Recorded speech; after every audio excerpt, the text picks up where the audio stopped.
हिमालय की 16,000 फीट की ऊंचाई पर एक ऐसी झील है जिसके पानी में मछलियां नहीं बल्कि 500 से ज्यादा इंसानी कंकाल स्केलेटन्स तैरते हैं। वैज्ञानिकों ने जब इन खोपरियों की जांच की तो वो हैरान रह गए, क्योंकि इन सब की मौत किसी हथियार से नहीं बल्कि आसमान से गिरी एक अदृश्य चीज से हुई थी। आखिर क्या है इन कंकालों का राज? इसका जवाब छिपा है उत्तराखंड की कुलदेवी माता नंदा की एक प्राचीन परंपरा में। दरअसल माता नंदा भगवान शिव की पत्नी पार्वती का ही रूप है। उत्तराखंड में हर 12 साल में एक बेहद खास यात्रा निकलती है, नंदा देवी राज जात यात्रा। यह एक भावुक विदाई यात्रा होती है जिसमें माता नंदा अपने मायके उत्तराखंड से विदा होकर अपने ससुराल यानी कैलाश पर्वत पर बैठे भगवान शिव के पास जाती है। यह यात्रा चमोली के नौटी गांव से शुरू होती है और इसका आखिरी पड़ाव है होमकुंड, वह जगह जहां से माता अकेले अपने ससुराल कैलाश पर्वत की ओर चली जाती है। लेकिन होमकुंड तक पहुंचने के लिए भक्तों को बीच में उसी रूपकुंड झील से होकर गुजरना पड़ता है। सदियों पहले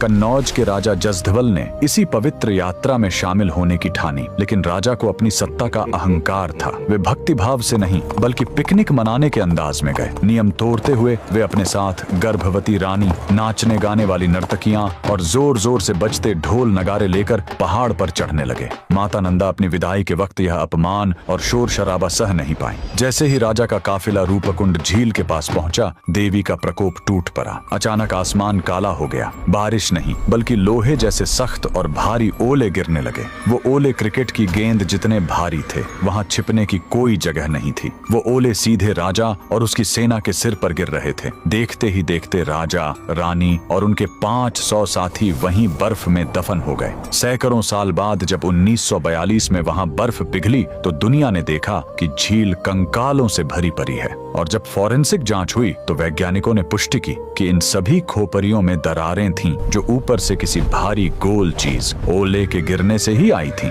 यह झील आज भी गवाह है कि कुदरत और ईश्वर के नियमों को तोड़ने का अंजाम क्या होता है। कमेंट में जय माता दी जरूर लिखें।